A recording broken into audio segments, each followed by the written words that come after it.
నమస్తే. Welcome to Andhraprabha. నేను పవన్.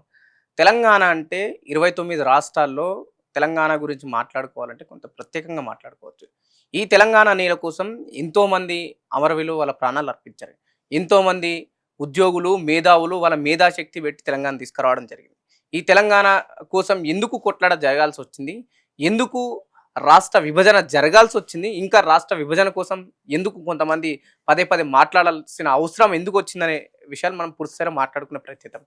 అంతకన్నా ముందు తెలంగాణ ఉద్యమం అంటే కేవలం ఒక పొలిటికల్ పార్టీ ద్వారానే సాధ్యమైందా? కేవలం ఇప్పుడు ఉన్న నాయకులు సో కాల్డ్ జాతిపిత అని చెప్పుకునే వ్యక్తితోనే తెలంగాణ వచ్చిందా?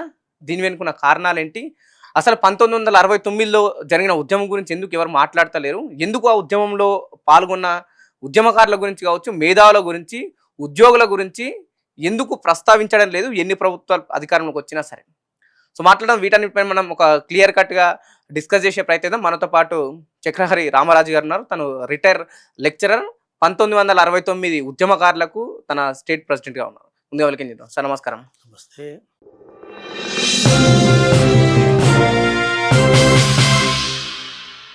సార్ తెలంగాణ గురించి ఎక్కడ తెలంగాణ అనే పదం వినపడ్డా ఒక గూస్ బంప్స్ వస్తుంటాయి. ఎందుకంటే ఈ గడ్డకు ఉన్న చరిత్ర అది. ఎట్లా చూస్తారు తెలంగాణ వచ్చిన తర్వాత ఎలా ఉంది? అసలు తెలంగాణ రాష్ట్రం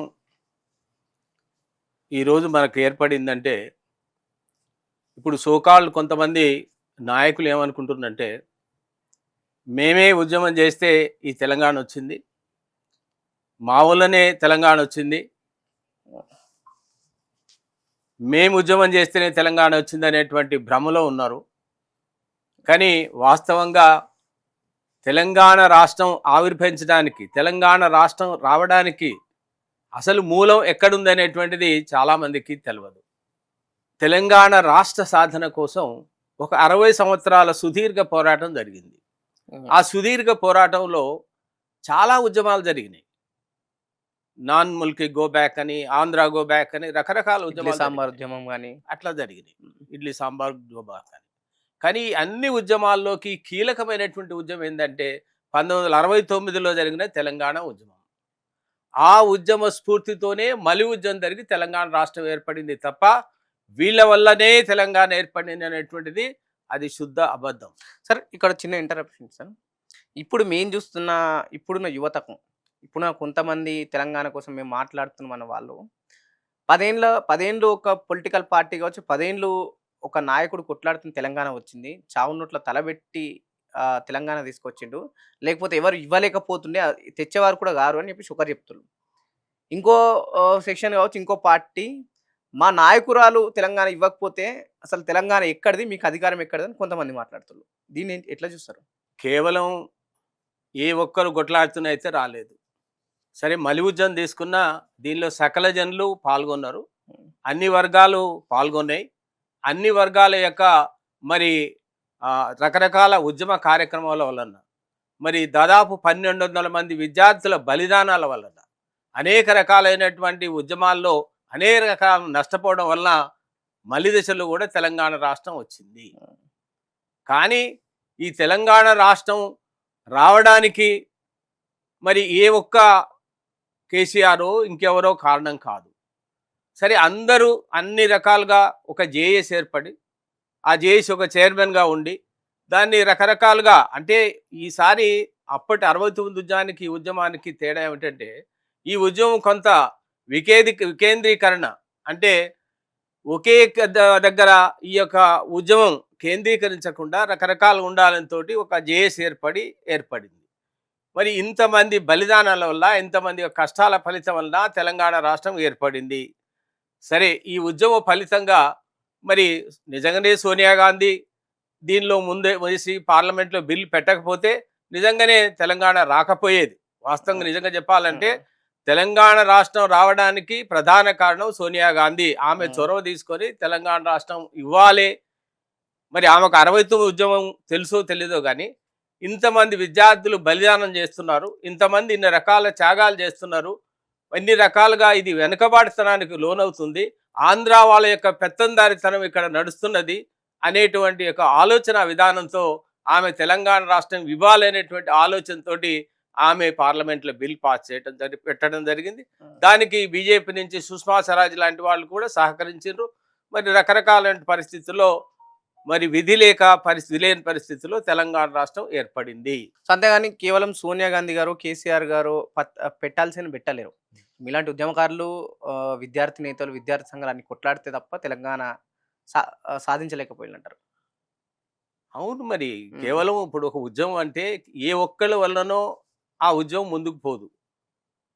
అందరు కలిస్తేనే, అంటే తెలంగాణలో ఉన్నటువంటి ప్రతి ఒక్కళ్ళు సకల జనులు కూడా ఈ ఉద్యమంలో పాల్గొని మరి ఇంతమంది 1200 మంది విద్యార్థులు బలిదానం చేసుకున్నారు.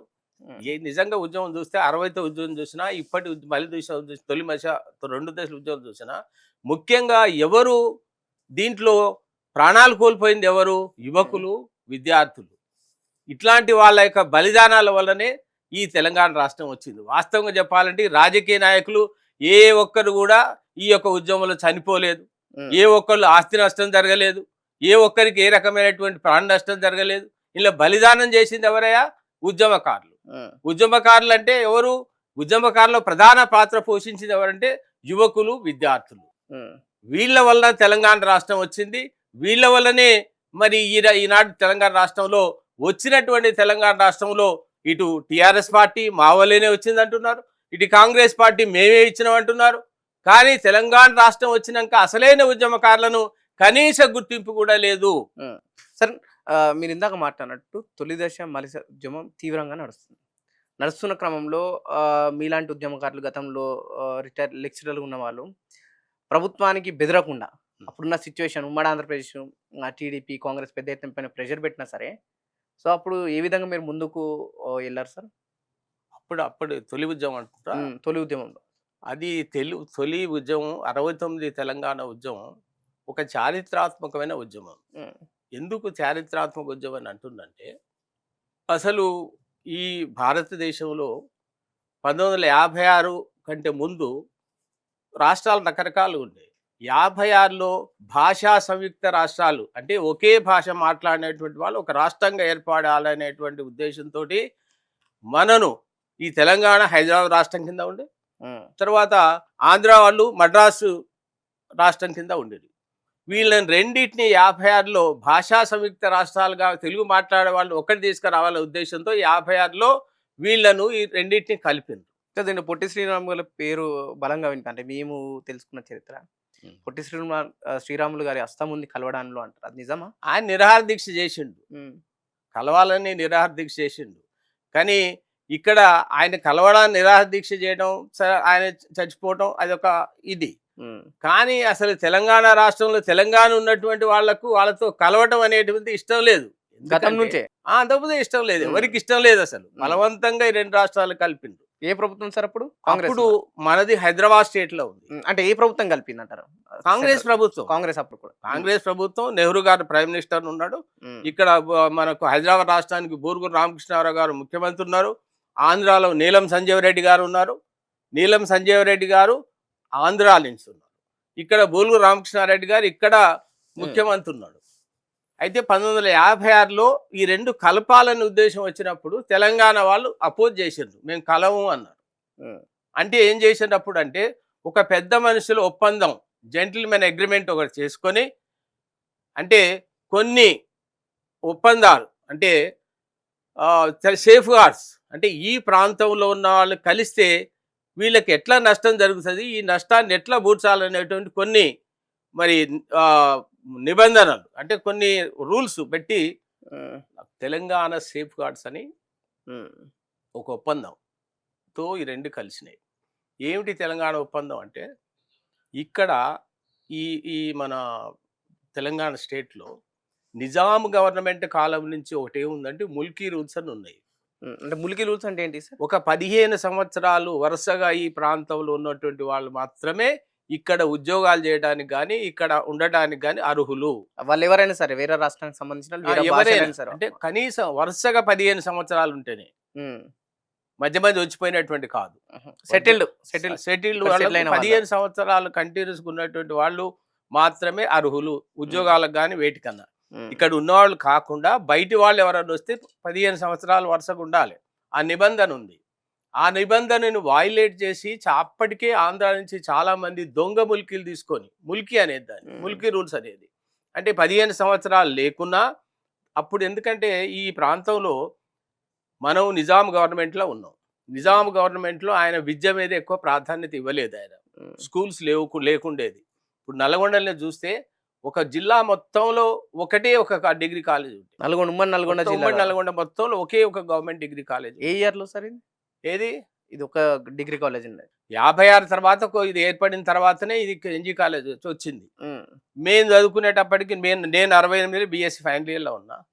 అప్పటికి ఒకటే ఒక డిగ్రీ కాలేజ్ అక్కడ. మిగతా ఎక్కడ జిల్లాలో ఎక్కడ లేకపోయింది. అట్లనే చాలా జిల్లాలలో ఒక డిగ్రీ కాలేజ్ లేనటువంటి ప్రాంతాలు కూడా ఉన్నాయి. నిజాం గవర్నమెంట్లో ఈ ప్రాంతం పూర్తిగా విద్యకు దూరంగా ఉంచబడింది. విద్య అసలు నేనన్నా 10 ఊళ్ళు కొడితే కూడా ఒక 10th క్లాస్ చదివినటువంటి వాళ్ళు కూడా దొరకనటువంటి పరిస్థితి. అట్లాంటి విద్యకు చాలా దూరంగా ఉండి నిరంకుశ పాలనలో ఉన్నటువంటి వాళ్ళం మనం.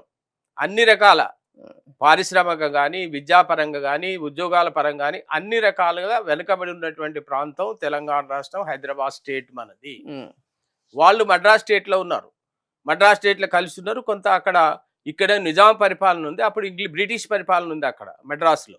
అక్కడ కొంత వీళ్ళు భూములు, సారవంతమైన భూములు, ఆ ఇంగ్లీష్ అక్కడ ఉన్నటువంటి దాంట్లో వాళ్ళు ఇంగ్లీష్ నేర్చుకొని కొంత అడ్వాన్స్డ్ స్టేజ్ లో ఉన్నటువంటి వాళ్ళు ఆంధ్ర ప్రాంతం వాళ్ళు. ఇంగ్లీష్ హైఫైగా ఉన్నటువంటి ప్రాంతం. అక్కడ సారవంతమైన భూములు, నీటి వనరులు సరిగ్గా ఉన్నాయి. వాళ్ళు అడ్వాన్స్ గా ఉన్నటువంటి పరిస్థితి. మనం పూర్తిగా వెనుకబడినటువంటి వాళ్ళు. ఈ రెండింటిని కలిపితే నష్టపోతాం అనేటువంటి విషయాన్ని నెహ్రూ గారికి కూడా తెలుసు. అయితే అప్పుడు వీళ్ళు ఏం చేసిండ్రు, కొన్ని ఒడంబడికలతో కలిసిండ్రు. ఏంటి? అది ముల్కీ రూల్స్ వర్తింపజేయాలి. ఈ రాజకీయంగా కూడా ఒక ప్రాంతంలో ముఖ్యమంత్రి ఉంటే ఇంకో ప్రాంతంలో ఉప ముఖ్యమంత్రి ఉండాలి. ఈ ప్రాంతంలో భూమి కొనాలంటే ప్రభుత్వం యొక్క పర్మిషన్ తీసుకొని కొనాలి ఆంధ్ర ప్రాంతం నుంచి వాళ్ళు. ఇట్లా కొన్ని, అంటే ప్రత్యేకమైనటువంటి బడ్జెట్ కేటాయించాలి వీళ్లకు. ఇట్లాంటి కొన్ని ఒడంబడికలకు చేసుకొని ఈ రాష్ట్రాన్ని రెండింటిని కలిపి అప్పుడు విశాలాంధ్రగా దీన్ని, ఆంధ్రప్రదేశ్గా దీన్ని 56లో కలిపినారు. రెండింటిని కలిపినప్పుడు ఈ ఒప్పందాలన్నీ చేసుకొని కలిపినారు. కానీ ఈ ఒప్పందాలు ఏవి కూడా అమలు కాలేదు. ఎందుకు అమలు కాలేదంటే, వాస్తవంగా ఎందుకు 69 ఉద్యమం ఎందుకు వచ్చింది అనేటువంటి విషయానికి వస్తే, చదువుకున్న వాళ్ళు చాలా తక్కువ అప్పటికే. ఆ చదువుకున్నటువంటి వాళ్ళకు కూడా ఉద్యోగాలు రానటువంటి పరిస్థితి. ఎందుకంటే అప్పటికే అధికారులు చాలా మంది ఇక్కడ ఆంధ్ర నుంచి వచ్చి దొంగ ముల్కీలు తీసుకొని వచ్చి అధికారులంతా ఎక్కువ మంది వాళ్ళే ఉండేది ఇక్కడ. అయితే వాళ్ళ పిల్లల్ని వాళ్ళని దొంగ ముల్కీ సర్టిఫికేట్లు ఇచ్చి 15 సంవత్సరాలు కంటిన్యూస్గా ఉంటేనే వాడికి ఇక్కడ ఉద్యోగం వచ్చే అర్హత ఉంటుంది కదా. ఆడ దొంగ ముల్కీలు తీసుకొని, దొంగ ముల్కీ సర్టిఫికేట్ తీసుకొని ఉద్యోగాలు సంపాదించారు చాలా మంది వాళ్ళు. ఇక్కడ ఉన్నటువంటి వాళ్లకు ఉద్యోగాలు అసలే తక్కువ, చదువుకున్న వాళ్ళ సంఖ్య ఎక్కువ, వాళ్ళకు కూడా ఉద్యోగాలు రాకుండా అక్కడి నుంచి వచ్చి ఈ రకంగా ఉద్యోగాలను కొల్లగొడుతున్నటువంటి యొక్క పరిస్థితిని గమనించి, మీరు ఇందాక చెప్పినట్టు మద్రాసులో చదువుకున్న వాళ్ళు ఎక్కువ అక్కడ ఉన్నారు కాబట్టి సో వాళ్ళు ఇక్కడ ఒక ప్లస్ పాయింట్ అయింది. అక్కడ చూస్తే ఇప్పుడు నేను నిజంగా చూస్తే, నేను ఎన్జీ కాలేజ్ చదువుతున్నారు. ఎన్జీ కాలేజ్ ఉన్న లెక్చరర్స్ అంతా దాదాపుగా 75% ఆంధ్ర వాళ్ళే ఉన్నారు. మనోళ్ళు ఒక 10 to 15% అక్కడక్కడ ఉన్నారు తప్ప అంతా ఆంధ్ర నుంచి వచ్చినట్టు లెక్చరర్సే ఉండేది మాకు అక్కడ. స్కూళ్ళల్లో కూడా అదే పరిస్థితి ఉండేది. స్కూళ్ళల్లో టీచర్స్ వాళ్ళు కూడా ఎక్కువ ఆంధ్ర నుంచి వచ్చినట్టు వాళ్ళే ఉండేవాళ్ళు. ఇంకొకటి ఏంటంటే, వాళ్ళు కొంత అవహేళన కూడా మాట్లాడేది. మన భాష వీటి మీద కూడా కొంత చిన్న చూపు ఉండేది వాళ్ళకు. తెలంగాణ స్లాంగ్ పైన, తెలంగాణ లాంగ్వేజ్ మీద, తెలంగాణ దాని మీద కొంత అవహేళన కూడా ఉండేది వాళ్ళకు. అరే మీకు చదువు రాదురా, సరిగ్గా మీకు మాట్లాడరాదురా, ఇట్లా కొంత అవహేళన చేస్తున్న పరిస్థితి కూడా ఉండే. తర్వాత ఎక్కువ వాళ్ళే ఉండేది ఇక్కడ. ఉద్యోగాలు కూడా దొంగ ముల్కీలు తీసుకొని వచ్చి ఇక్కడ ఉన్నారు. తర్వాత భాషాపరంగా అవహేళనకు గురై, మరి తెలంగాణ ఏర్పడినప్పుడు ఏదైతే తెలంగాణ సేఫ్ గార్డ్స్, పెద్ద మనుషుల ఒప్పందం ఏదైతే ఉందో అది పూర్తిగా వయలేట్ చేయబడింది. ఇక్కడ ప్రత్యేకమైనటువంటి ఒక బడ్జెట్ ఏమి లేదు. ఇక్కడ ఉన్నట్టు దొంగ ముల్కీలు తీసుకొని ఉద్యోగాలన్నీ ఇక్కడ వాళ్ళే కొల్లగొడుతున్నారు. ఈ కలిసినందువల్ల ఈ పూర్తిగా తెలంగాణ ప్రాంతం వాళ్ళు నష్టపోతున్నారు అనేటువంటిది ముందుగా 1968లో కొంతమంది మేధావులు ఏంటంటే గమనించి దీని మీద తెలంగాణ సేఫ్ గార్డ్స్ అని ఒక కరపత్రం, అంటే మనకు పెద్ద మనుషుల ఒప్పందం ఉంది, ఇవన్నీ ఉన్నాయి, ఇవన్నీ వైలేట్ అవుతున్నాయి, దీని మీద మనం ముందు పోయి ఉద్యమం చేయాలని 1968 నవంబర్ డిసెంబర్ ఎండింగ్లో మేము కాలేజీ చదువుతున్నప్పుడు మా దగ్గరకు వచ్చి కరపత్రాలు ఇచ్చి. ఇప్పుడు మీ ఏ ఇయర్ సార్ డిగ్రీలో? నేను 68లో ఫైనల్ ఇయర్లో ఉన్నాను. నేను final year students union general secretary అప్పుడు. ఓకే. నేను NG college students union general secretary అప్పుడు. అప్పుడు ఉన్నటువంటి ఈ యొక్క యూనియన్స్ ఎట్లా ఉండేదంటే, ఇప్పుడు అన్నీ అంటే ఒక ఉస్మానియా యూనివర్సిటీ ఉన్నదంటే ఉస్మానియా యూనివర్సిటీకి ఉన్న అన్ని మెడికల్ కాలేజీలు, ఇంజనీరింగ్ కాలేజీలు, డిగ్రీ కాలేజీలు ఉన్నటువంటి అన్ని కాలేజీలు అధికారికంగా వాళ్ళు ఎన్నుకోబడి ఉస్మానియా యూనివర్సిటీ యొక్క విద్యార్థి అంటే సంఘాన్ని ఎన్నుకునేటువంటి పరిస్థితి ఉండే. అప్పుడు ఆ రోజుల్లో ఒక బలమైన విద్యార్థి సంఘం కింది స్థాయి నుంచి పై స్థాయికి ఉండేది. ఒక ఉస్మానియా యూనివర్సిటీలో ప్రెసిడెంట్, సెక్రటరీ అంటే చాలా బలమైనటువంటి యొక్క శక్తి ఉన్నటువంటి యొక్క సంఘాలుగా ఉండేవి ఆ రోజు. ఒక డిగ్రీ కాలేజీలో ప్రెసిడెంట్ కానీ సెక్రటరీ కానీ కావాలి అంటే ఒక నెల రోజుల ముందు నుంచి మేము ఈ యొక్క ప్రచారం ఇట్లా ఉన్నటువంటి పరిస్థితి ఉంది. ప్రత్యక్ష రాజకీయాల్లో పాల్గొన్నట్టే పాల్గొనాల్సి వచ్చేది. ఓటింగ్ ఉండేది, అధికారికంగా ఓటింగ్ ఉండేది, మాకు అడ్వైజర్స్ ఉండేది. అడ్వైజర్స్ అంతా అధికారికంగా ఓటు కంటెస్ట్ ఉండేది, ఓటింగ్ ఉండేది. ఆ ఎన్నికైనటువంటి వాళ్ళకి చాలా బలమైనటువంటి ఇది ఉండేది, పవర్ ఉన్నట్టు ఉండేది. ఎక్కడ పోయినా లేకుంటే కాలేజీలు కానీ చాలా పవర్ఫుల్గా ఉండేది. వీళ్ళందరూ కలిసి ఉస్మానియా యూనివర్సిటీలో ప్రెసిడెంట్, సెక్రటరీ ఎన్నుకునేది. అది సీఎం లెవెల్లా కూడా వాళ్ళ ఇన్వాల్వ్మెంట్ ఉండి ఉస్మానియా యూనివర్సిటీ ఎలక్షన్స్ లో ఇన్వాల్వ్ అయ్యి వాళ్ళ రాష్ట్రం మీద ప్రభావం చూపెట్టగలిగే పరిస్థితులు ఉన్నాయి.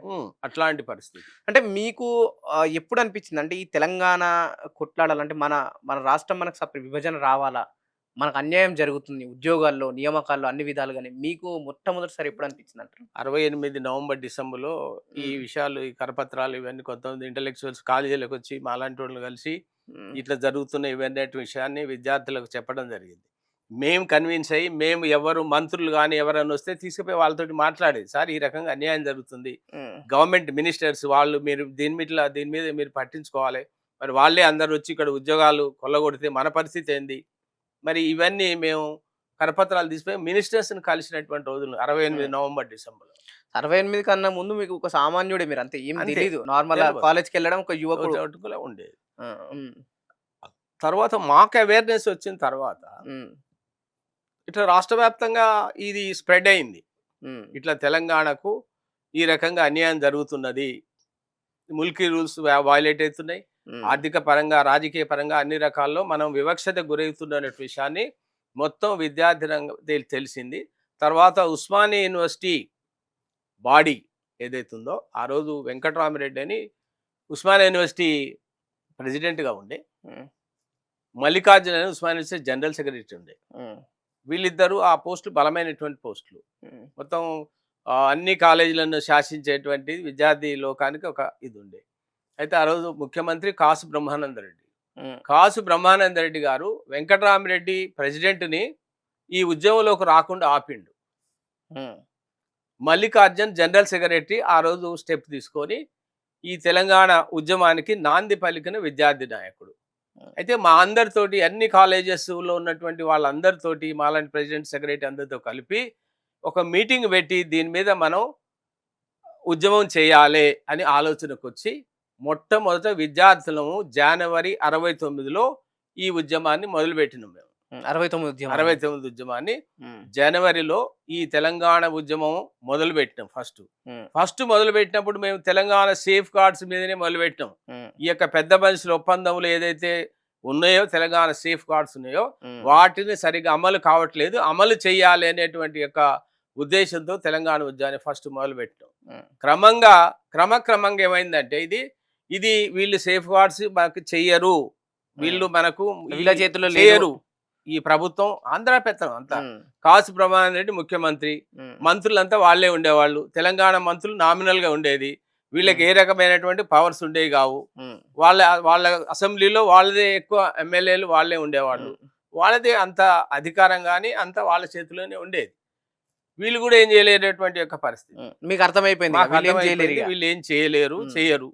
కాబట్టి తెలంగాణ సపరేట్ కావడం, ప్రత్యేక తెలంగాణ కావటమే దీనికి సొల్యూషన్కు మరి సాల్వ్ అయ్యేటువంటి పరిస్థితి ఉంది. మాకు కాబట్టి ప్రత్యేక తెలంగాణ రాష్ట్రం కావాలి అనేటువంటి యొక్క నినాదంతో 1969 జనవరి నుంచి ఈ ఉద్యమాన్ని మొదలుపెట్టి మొత్తం మొట్టమొదటి రోజు రోడ్డు మీదకి వచ్చిన రోజు ఏంటి సార్, గుర్తుందేమన్నా? ఈ ఉద్యమం పేరుతో ఎక్కడ ఏంటి? జనవరి నుంచి రోడ్డు మీదకి వచ్చి ధర్నాలు ఇవన్నీ జరిగినాయి. కానీ జనవరి 20 ఆ ప్రాంతంలో, జనవరి 15 నుంచి 20 ఆ ప్రాంతంలో పూర్తిగా కాలేజీలు బంద్ చేయాలనేటువంటి పిలుపునివ్వడం జరిగింది. జనవరిలో అంటే అప్పుడు కాలేజీలు అంటే డిగ్రీ కాలేజీలు, తర్వాత ఈ ఇంజనీరింగ్ కాలేజీలు, ఈ అన్ని కాలేజీ సంస్థలు, అంత విద్యా సంస్థలు అన్ని ఉస్మాన్ యూనివర్సిటీ నుంచి బంద్ కాల్చింది, నిరవధిక బంద్కు పిలుపునిచ్చింది. అట్లా ఒక సంవత్సరం మొత్తం విద్యా సంస్థలు మూతపడ్డాయి కంటిన్యూగా 365 రోజులు కంటిన్యూస్ గా. స్కూల్స్ మూతపడ్డాయి, కాలేజెస్ మూతపడ్డాయి. తెలంగాణ ప్రాంతానికి సంబంధించి ఉమ్మడి ఆంధ్రప్రదేశ్లోనా? నేను ఒక రకంగా చెప్పాలంటే 1969 తెలంగాణ ఉద్యమం ఒక చారిత్రాత్మకమైన ఉద్యమం. అది చారిత్రాత్మక ఉద్యమం అని ఎందుకంటుందంటే, చరిత్రలో ఎక్కడ కూడా ఒక సంవత్సరం మొత్తం విద్యార్థులు ఒక కాజు కోసం మరి అకాడమిక్ ఇయర్ కోల్పోయి నష్టపోయినటువంటి చరిత్ర ఎక్కడ లేదు.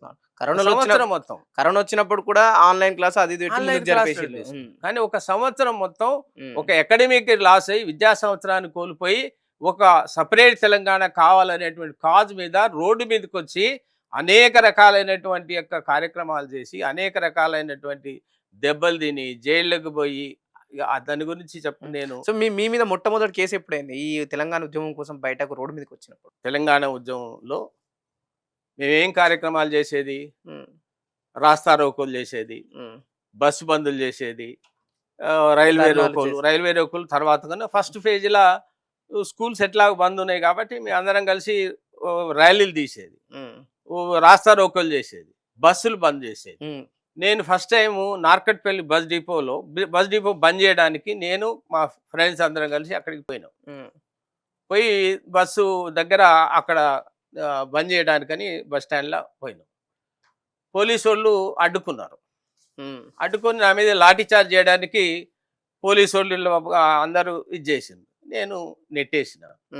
అదైన తెల్లారి నేను కాలేజీకి వెళ్తున్నా, కాలేజ్ గేట్ క్లోజ్ చేయబడింది.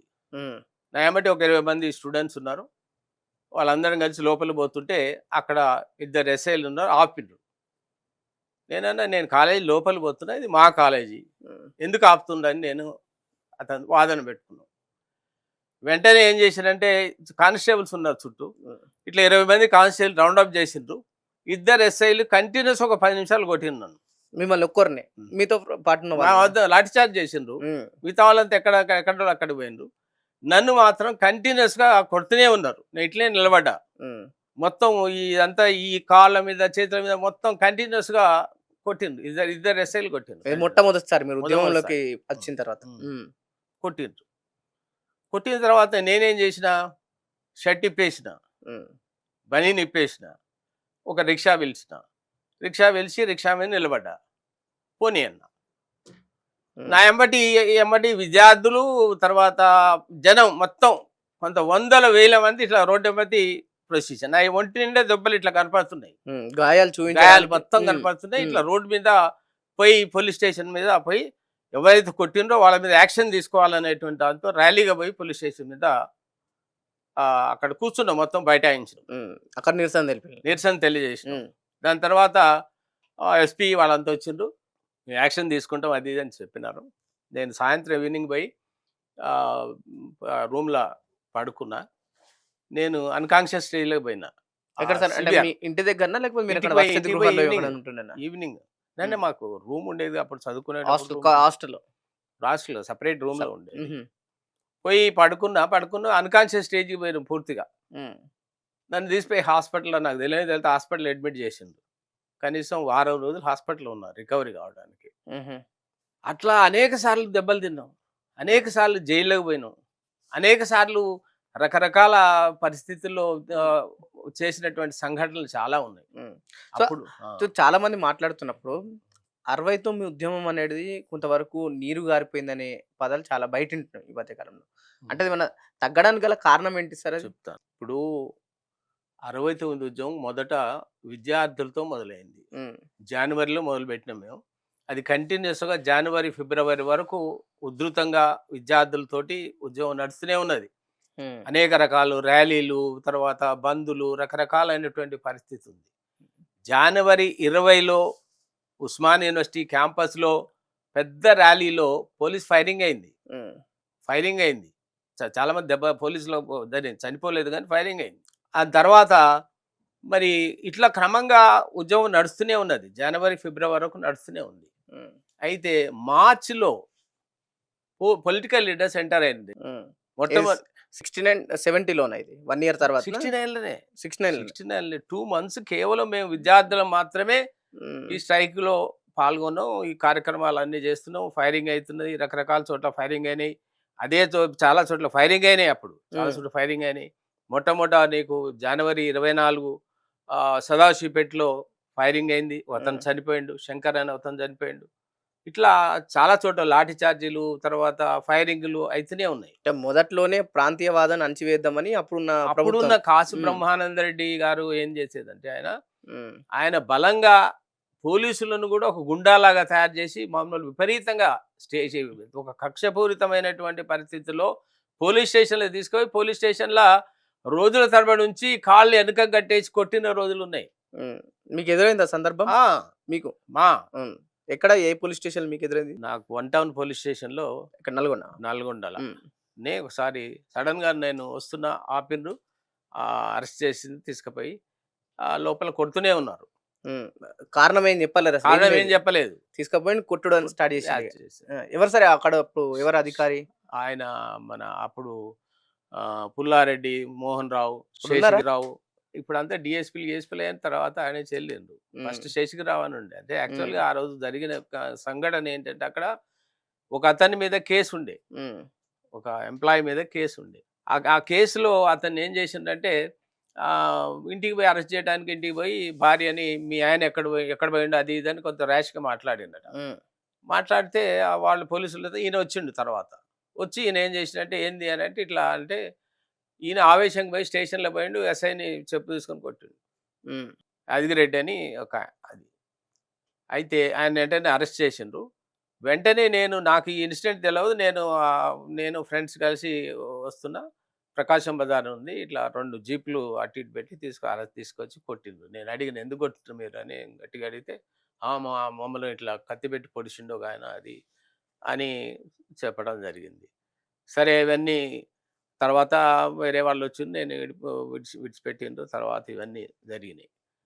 అయితే నేను ఎందుకు చెప్తున్నా అంటే ఇక్కడ కేవలం ఈ మీరన్నారు ఇది నీరు గారిపోయింది అనే దానికి జరిగిన తర్వాత మార్చిలో పొలిటికల్ లీడర్స్ ప్రవేశించిండ్రు. హ్మ్. పొలిటికల్ లీడర్లు అంటే మొట్టమొదట క్యాబినెట్ నుంచి కొండా లక్ష్మణ్ అని మంత్రి ఉండే అప్పుడు. కొండా లక్ష్మణ్ బాపూజీ మీకు ఐడియా ఉంది కదా! అవును. కొండా లక్ష్మణ్ బాపూజీ ఫస్ట్ జనవరి ఎండింగ్‌లో ఆయన క్యాబినెట్ మినిస్టర్‌గా ఉండి రిజైన్ చేసి తెలంగాణ రావాలనే ఉద్దేశంతో బయటకొచ్చిండు. హ్మ్. ఇంకా మీలాంటి విద్యార్థులు చేస్తున్న ఉద్యమానికి దీనికి దానికి మద్దతుగా. మద్దతుగా హ్మ్. వచ్చిండాయన.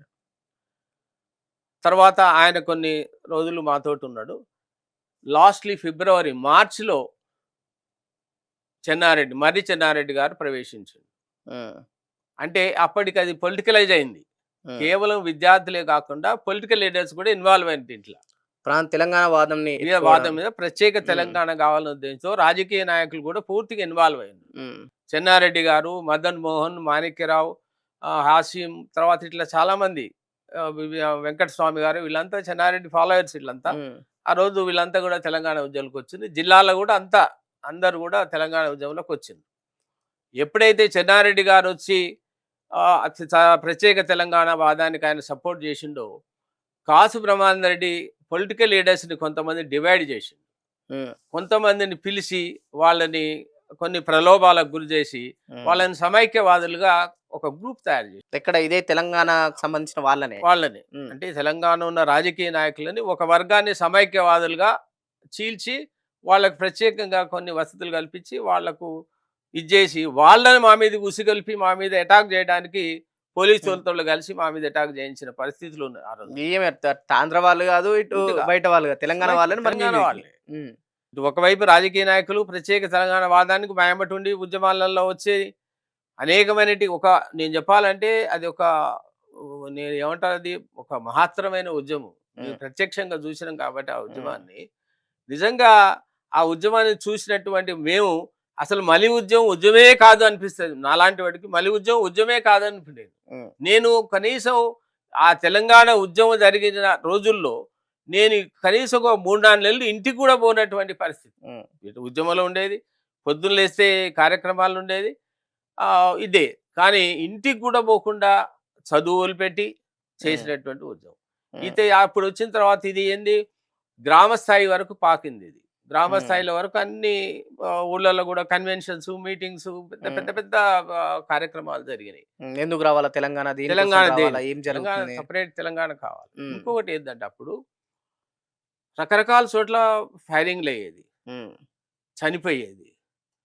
ఆ చనిపోయినటువంటి అప్పుడు ఎలక్ట్రానిక్ మీడియా లేదు, ప్రింట్ మీడియా కూడా చాలా తక్కువ. అప్పుడు ఉమ్, ఉన్నటువంటి చిన్న భూమి, తర్వాత డక్కన్ క్రానికల్, కొన్ని చిన్న పత్రులు ఉండే కానీ అసలు ప్రింట్ మీడియా కూడా చాలా తక్కువ. ఎలక్ట్రానిక్ మీడియా అసలే లేదు అప్పుడు. ఉమ్, ఎక్కడ ఏం జరుగుతుందో లేదు, రూమర్స్ జరుగుతున్నటువంటి పరిస్థితి. ఉమ్, ఆ పరిస్థితుల్లో అంతా అసలు కొన్ని రూమర్స్ వచ్చాయి, రకరకాల రూమర్స్ వచ్చాయి. అసలు కొంత స్ప్రెడ్ కావడానికి ఉమ్, ఒక చిన్న ఇన్సిడెంట్ ఏంటంటే నల్గొండలో అనుకోకుండా ఒక సర్వేని చంపినరు అనేటువంటి ఒక అపవాదం వచ్చింది. ఉమ్, ఆంధ్ర నుంచి ఒక 70 లారీలు వేసుకొని నల్గొండ మీద అటాక్ చేయడానికి 70 లారీలు విజయవాడలో స్టార్ట్ అయ్యి కత్తులు, కడవళ్ళు అన్నీ తీసుకొని బయలుదేరారు. ఉమ్, బయలుదేరిన తర్వాత మేము కూడా రెడీగా ఉన్నాం. అన్ని ఊరు వాళ్ళు వస్తుందని ఇన్ఫర్మేషన్ ఇచ్చి మేము కూడా రెడీగా ఉన్నాం. ఉమ్, కోదాడ దగ్గర బోర్డర్ దగ్గర ఆపేసిండ్రు. అప్పుడు జితేందర్ రెడ్డి అని ఆయన ఒక పొలిటికల్ లీడర్ ఉండే, ఆయన గన్ తీసుకొని పోయి ఆపిండు. ఉమ్, సరే ఇట్లా రకరకాల పరిస్థితుల్లో ఉద్యమం ఉధృతం దాల్చింది. ఉమ్, అది కంటిన్యూస్ నడుస్తూనే ఉంది. ఈ పొలిటికల్ లీడర్స్ వచ్చినాక ఇంకా ఎక్కువైంది. ఉమ్, అవి చివరికి ఏ స్థాయికి వచ్చిందంటే ఏప్రిల్ 11 అనుకుంటా, ఉమ్, ఆ టైంలో మొత్తం స్టేట్ మొత్తం వాయిలెన్స్, ఎక్కడ చూసినా బందులు, కర్ఫ్యూలు, ఉమ్, తర్వాత మిలిటరీ వచ్చింది, ఉమ్. మిలిటరీ కవాతులు చేసింది. హైదరాబాద్ తెలంగాణ రాష్ట్ర వ్యాప్తంగా మొత్తం. మొత్తం రాష్ట్ర వ్యాప్తంగా విపరీతమైనటువంటి యొక్క ఇది జరిగింది. ఉమ్, అయితే ఆ రోజు హైదరాబాద్ మొత్తం ఇట్లా కర్ఫ్యూ ఉన్నది. మొత్తం హైదరాబాద్ మొత్తం మండిపోతున్నటువంటి పరిస్థితి. ఉమ్, ఎక్కడ ఎవ్వరు బయటికి వెళ్ళే షూటెడ్ సైట్ ఆర్డర్స్ ఉన్నాయి. ఉమ్, మొత్తం బంద్ నడుస్తుంది. ఉమ్. తెలంగాణ కోసం, ప్రత్యేక తెలంగాణ కోసం ఎవరు ఉమ్. బయటకు వచ్చినా షూటెడ్ సైడ్ ఆర్డరే, షూట్ Orders. చేయడమే. ఉమ్. ఉమ్, ఆ టైంలో ప్రైమ్ మినిస్టర్ ఇందిరాగాంధీ స్పెషల్గా హెలికాప్టర్ వేసుకొని వచ్చి రౌండ్ చేసి ఆమె పోయి ఒక గెస్ట్ హౌస్లో కూర్చొని రాజకీయ నాయకులందరినీ పిలిచి దీన్ని ఎట్లా సబ్సిడైజ్ చేయాలని అని ఆలోచన చేసినటువంటి రోజులు. అంత తీవ్ర స్థాయిలో ఆనాడు ఉమ్, ఉద్యమం ఉమ్. అంత తీవ్ర స్థాయిలో ఉన్న ఉద్యమము ఉమ్. ఎందుకు మెల్లిమెల్లిగా సైలెంట్ అయిపోయింది? నేను అది మనం మధ్యలో ఇంకా చాలా విషయాలు ఉన్నాయి, కానీ నేను మీరు అడిగిన ఉమ్, ప్రశ్నకు సమాధానం చెప్తాను. పూర్తిగా తీవ్ర స్థాయికి వెళ్ళిపోయినటువంటి పరిస్థితి. అంటే ఎప్పటి వరకు నడిచింది ఇది అంటే జనవరిలో మొదలైనటువంటిది. ఆ ఇయర్ అంతా ఉమ్, దాదాపు నవంబర్, డిసెంబర్ వరకు ఉద్యమం నడుస్తూనే ఉంది, కంటిన్యూస్గా నడుస్తూనే ఉన్నాయి. అనేక సంఘటనలు జరుగుతున్నాయి, జిల్లాలలో అన్ని రకాల ఫైరింగ్లు జరుగుతున్నాయి, ఉమ్, రకరకాలైనటువంటి కార్యక్రమాలు కంటిన్యూస్గా జరుగుతూనే ఉన్నాయి. ఇంకోటి ఏంటంటే ఈ బందులు, తర్వాత రాస్తారోకోలు, ఇట్లా పోలీసు వాళ్ళు అరెస్ట్ చేసి తీసుకపోతే జైలు సరిపోలేదు. జైలు సరిపోక కాలేజీలు, స్కూల్స్ని ఉమ్, ఓపెన్ జైల్స్గా పెట్టి అరెస్ట్ చేసి తీసి పనిలేసేది. అరెస్ట్ చేసేది, మళ్ళీ వచ్చేది.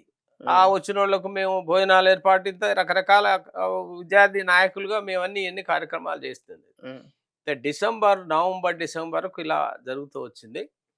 అయితే ప్రజానాయకులు చెన్నారెడ్డి లాంటి వాళ్ళు ఎవరైతే ఈ ఉద్యమంలో ఉన్నారో నాయకులు, వీళ్ళని ఆ, ఇందిరాగాంధీ గారు ప్రలోభానికి గురి చేసి విద్యార్థి నాయకుడు మల్లికార్జున్ ఎవరైతే దీన్ని స్ట్రైక్ అంటే బంద్కు పిలిపించిండో, విద్యా సంస్థలు బంద్కు ఉమ్. పిలిపించిండో, ఆయన ద్వారా స్ట్రైక్ కాల్ ఆఫ్కు పిలిపించిండు.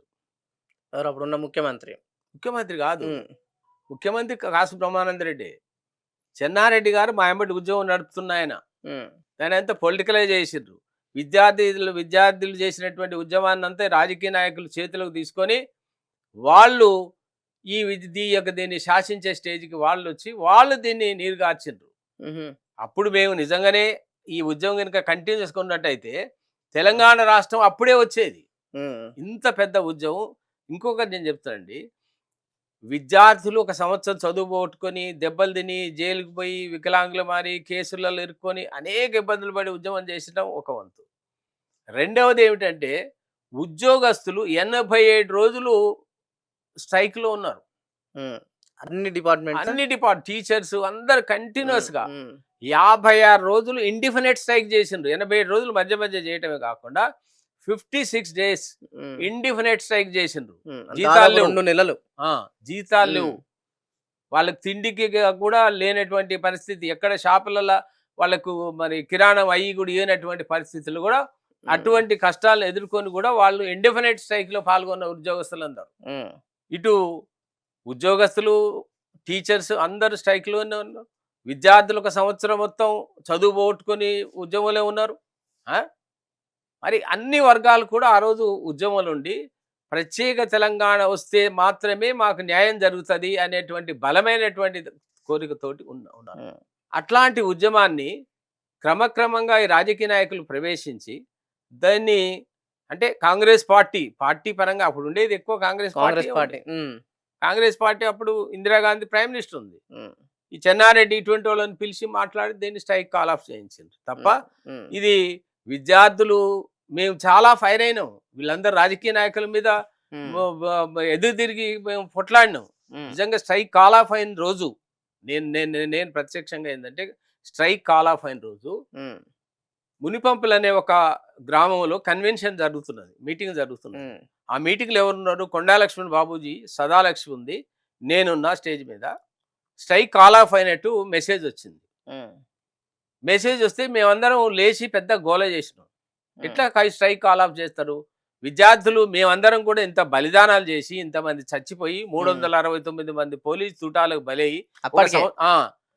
బలయ్యి ఇంత మేము ఒక సంవత్సరం చదువు పోగొట్టుకొని ఇన్ని కష్టాలు పడి ఉద్యమం చేస్తే ఏమొచ్చిందని మీరు స్ట్రైక్ కాల్ ఆఫ్ చేసిండ్రు? ఎట్లా కాల్ ఆఫ్ చేసిండ్రు? ఎవరిని అడిగి చేసిండ్రు అనేటువంటి ఒక ఉద్రేకంతో మేము ఆ స్టేజ్ మీద మాట్లాడితే కొండా లక్ష్మణ్ గారు కామ్గా ఉన్నారు. సదాలక్ష్మి గారు చెన్నారెడ్డి గారి ఫాలోవర్ ఉండే ఆమె మా మీద కొంత ర్యాష్గా మాట్లాడింది. చెప్తున్నా, అట్లాంటి విద్యార్థి నాయకుల యొక్క కాన్సెంట్ లేకుండా ఎవ్వరికి లేకుండా ఈ ఉద్యమాన్ని కొంతమంది పొలిటికల్ లీడర్స్ చెన్నారెడ్డి వాళ్ళ ఉద్యమాన్ని చేతులకు తీసుకొని దీన్ని తాకట్టు పెట్టి దాన్ని చేయడం వల్ల ఆ రోజు ఉద్యమం నీరు గారిపోయింది తప్ప విద్యార్థుల త్యాగాల వల్ల కానీ లేకుంటే విద్యార్థులు ఎవ్వరు కూడా దీనికి వెనుకకు పోకుండా ఉద్యమం చేసిండ్రు. ఎంతో మంది ప్రాణత్యాగాలు చేసిండ్రు. నిజంగా ఉద్యమం చేయాలనుకున్న వాళ్ళు తెలంగాణ ప్రత్యేక తెలంగాణ రాష్ట్రం కావాలనుకున్న వరకు ఇక్కడ కూడా కాంప్రమైజ్ అవ్వలేదు. ఈ రాజకీయ నాయకుల ప్రలోభం వల్ల ఇట్లా జరిగింది. ఏప్రిల్లో ఉద్యమం జరుగుతున్నప్పుడు ఏప్రిల్ మంత్లో ఆమె ఒకసారి విజిట్ చేసింది హెలికాప్టర్లో. దాని తర్వాత ఆమె ఒక 8 పాయింట్ ఫార్ములా అని ఒకటి తీసుకొచ్చింది. అంటే ఈ ముల్కీ రూల్స్ వర్తింపజేస్తాం, ప్రత్యేకమైనటువంటి బడ్జెట్ కేటాయిస్తాం, ఇట్లా కొన్ని హామీలు ఇస్తూ 8 పాయింట్ ఫార్ములా అని ఒకటి తీసుకొచ్చింది ఆమె. కానీ విద్యార్థులు ఎవ్వరు కూడా దాన్ని ఒప్పుకోలేదు. మాకు 8 పాయింట్ ఫార్ములా వద్దు, ఏ ఫార్ములా వద్దు, కేవలం సపరేట్ తెలంగాణ మాత్రమే కావాలనేటువంటి ఉద్యమం నడిపినటువంటి చరిత్ర. మీ విధానాలు కానీ మీ నినాదాలు ఏమవుతుంది? ఎంతమంది బలిదానాలు చేసిందండి. మా కళ్ళ ముందల ఎంతో మంది చనిపోయినటువంటి చరిత్ర. మేము అప్పుడు చూస్తే ఈ ప్రజానాయకులందరూ తీసుకుపోయి దగ్గర పోయి మేము గొడవ పెట్టుకున్నాం. చూడవయ్యా, ఇంతమంది చనిపోయి ఇక్కడ ఉన్నారు, వీళ్ళందరినీ ఇప్పుడు దీంట్లో చూడండి. ఇక్కడ ఈయన మన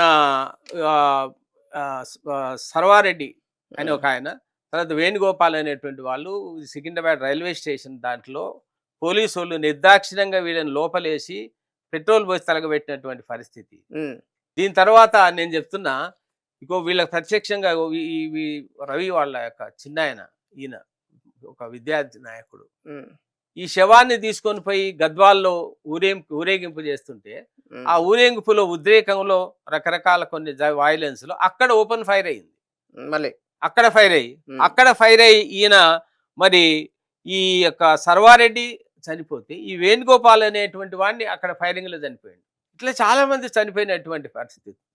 చాలా మంది చనిపోతే వీళ్లకు ఆ రోజు తెలంగాణని నీరుగార్చి అటు ఏం రాకుండా చేసింది, తెలంగాణ రాకుండా చేసిండ్రు, నీరు గార్చింది. ఉమ్, ఉన్న ప్రభుత్వం ఏంది? ఆంధ్ర ప్రభుత్వం. ఈ ఆంధ్ర ప్రభుత్వం ఏదైతుందో వాళ్ళకి ఏం అవసరం అని వీళ్ళకి ఏమైనా చేయాలంటే ఆలోచన ఉంటుంది. వీళ్ళకి ఏం చేయాలంటే ఆలోచన ఉండదు కదా. ఉమ్, తెలంగాణ రాష్ట్రం అప్పుడు 69లో రాకుండా పోయింది. ఇప్పుడు మొన్న దాని తర్వాత కూడా అసలు మలి ఉద్యమం అనేది ఎందుకు వచ్చింది అనేటువంటి విషయానికి వస్తే ఇప్పుడు 69, 70 నుంచి దాదాపుగా మనకు 2001లో రెండోసారి ఉద్యమం స్టార్ట్ అయింది. అవును. దాదాపు ఇన్ని సంవత్సరాల గ్యాప్ వచ్చింది. ఉమ్, ఈ గ్యాప్లో కూడా చాలా సందర్భాలలో ఇంకొకటి ఏం జరిగిందంటే ఇక్కడ ఒక విషయం చెప్పాలి ఏంటంటే అంటే మనం ముందుకెళ్ళే ముందు ఒక ఇక్కడ వచ్చిన సార్ ఈ ఉద్యమం అంతా నీరు గారిపోయింది, మీరు కొట్లాడే విధానాన్ని కొట్లాడేలు. సో అప్పటి నుంచి 20 దాదాపు 20 ఏళ్ళు గ్యాప్ వచ్చింది అన్నారు కదా. ఉమ్. సో ఆ టైంలో మీరు ఏం చేసేవారు, ఏంటి, ఎట్లా ఎట్లా గడిపిల్లప్పుడు? ఈ తెలంగాణ ఉద్యమం నీకు 70లో దీన్ని సైలెంట్ అయిపోయింది. సైలెంట్ అయిపోయింది. అప్పుడు టీపీఎస్ తెలంగాణ ప్రజా సమితి అనేది ఒక పార్టీని ఎస్టాబ్లిష్ చేసిండ్రు. ఎవరు? చెన్నారెడ్డి, ఈ రాజకీయ ఉమ్, నాయకులంతా టీపీఎస్ తెలంగాణ ప్రజా సమితి అనేది ఒక పార్టీ. ఉమ్, ఆ పార్టీ నీకు 71లో పార్లమెంట్ ఎన్నికలు జరిగినాయి. ఉమ్, 71లో పార్లమెంట్ ఎన్నికలు జరిగితే 14 పార్లమెంట్ సీట్లు ఉన్నాయి మన తెలంగాణలో. ఉమ్, 10 ఎంపీ సీట్లు టీపీఎస్ తెలంగాణ ప్రజా సమితి నుంచి గెలిచిండ్రు. ఉమ్, అంటే ప్రజల్లో తెలంగాణ ప్రజా సమితి మీద అంటే తెలంగాణ సపరేట్ కావాలనేటువంటి బలమైన కోరిక ఎంత ఉందో కేంద్ర ప్రభుత్వానికి అర్థమైంది. అంటే తెలంగాణలో మొట్టమొదటి ప్రాంతీయ party TPS Telangana TPS, Telangana ప్రజా సమితి. ఉమ్, తెలంగాణ ప్రజా సమితి మీద పోటీ చేస్తే 14 సీట్లలో 10 సీట్లు టీపీఎస్ గెలిచింది. ఉమ్, అది ఒకటి. గెలిచిన తర్వాత కేంద్రంలో వీళ్లకు తెలంగాణ కావాలని బలమైన కోరిక ఉందనే విషయాన్ని అర్థమైంది. మొదటిసారి. ఉమ్, దాని తర్వాత ఏమైందంటే ఆంధ్ర వాళ్ళు ఈ ముల్కీ రూల్స్కి వ్యతిరేకంగా సుప్రీంకోర్టుకు పోయినరు. సుప్రీంకోర్టుకు పోయినరు. ఈ 15 సంవత్సరాలు ఈ ప్రాంతంలో ఉంటేనే వీళ్ళకు ఈ ప్రాంతంలో ఉద్యోగాలు అవకాశం ఉంటుంది అనేటువంటి ఏదైతే ఉందో ముల్కీ రూల్స్ అవి చెల్లవు అని సుప్రీంకోర్టుకు పోయినరు ఆంధ్ర ప్రాంతం వాళ్ళు. 72లో సుప్రీంకోర్టు ఏం జడ్జిమెంట్ ఇచ్చిందంటే ముల్కీ రూల్స్ చెల్తాయని ఇచ్చింది. ఇవ్వంగానే అక్కడ జయాంధ్ర ఉద్యమాన్ని లేపినరు. జయాంధ్ర ఉద్యమం లేపి పెద్ద గొడవ చేసి అక్కడ రకరకాలైనటువంటి కార్యక్రమాలు చేసి ఏం చేసిండ్రు, ఈ సుప్రీంకోర్టు ఇచ్చినటువంటి ఈ ముల్కీ రూల్స్ని ఏదైతే సుప్రీంకోర్టు ఇచ్చిందో పార్లమెంట్లో అమెండ్ చేసిండ్రండి. అమెండ్ చేసి దాన్ని రద్దు చేసిండ్రు. ఎంత దుర్మార్గం అంటే అప్పుడు పార్లమెంట్లో గెలిచిన 11 మంది ఎంపీ 10 మంది ఎంపీలు ఉండి కూడా దాన్ని వ్యతిరేకించలే. కాంగ్రెస్ పార్టీలో దీన్ని తీసిపోయి ఈ టీపీఎస్ని తీసిపోయి కాంగ్రెస్లో విలీనం చేసిండ్రు, వ్యతిరేకించలేదు. తర్వాత ఏం చేసిండ్రు, మళ్ళీ 73లో 6 పాయింట్ ఫార్ములా అని ఒకటి తీసుకొచ్చిండ్రు. చాలా ఉన్నాయి. 6 పాయింట్ ఫార్ములా అంటే జోనల్ సిస్టమ్. ఆంధ్రాలో కొన్ని జోన్స్, తెలంగాణలో కొన్ని జోన్స్. ఏ జోన్ ఆ జోన్కే ఉద్యోగాలు, ఏ జోన్ ఒక జోన్లో ఉన్నటువంటి వాడు ఇంకో జోన్ పోవడానికి వీల్లేదు. ఇట్లా కొన్ని 6 పాయింట్ ఫార్ములా అంటే ముల్కీ రూల్స్ రద్దు చేసి 6 పాయింట్ ఫార్ములాని తీసుకొచ్చి దాన్ని మళ్ళీ ఏంటంటే ఆంధ్ర ప్రత్యేక రాష్ట్రం ఇవ్వంగానే ఏమైనా ఉంటే రూల్స్ చేంజ్ చేస్తాం అని. ఇంకోటి ఏం చేసిందంటే ఈ ప్రాంతంలో ఉన్నటువంటి వాళ్ళని ఆంధ్ర వాళ్ళు ఎవరైతే ఇక్కడ ఈ ప్రాంతంలో ఉన్నారో ఆంధ్ర నుంచి ఇక్కడ ఎవరైతే ఎంతమంది ఉందో వాళ్ళందరినీ తిరిగి ఆంధ్రాకు పంపుతాము కానీ ప్రత్యేక తెలంగాణ అయితే ఇయ్యం అని చేసి ఆ పంపాలని అనేక సార్లు పోరాటం జరుగుతూనే ఉంది. కనీసం ఇక్కడ ఉన్నటువంటి వాళ్ళని అక్కడికి పంపండి అని. ఎవరిని పంపలేదు.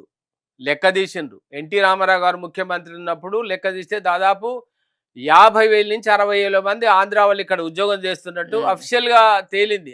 ఇప్పుడు అప్పుడు ఎన్ని డిస్ట్రిక్ట్లు ఇవి తెలంగాణలో ఉన్న?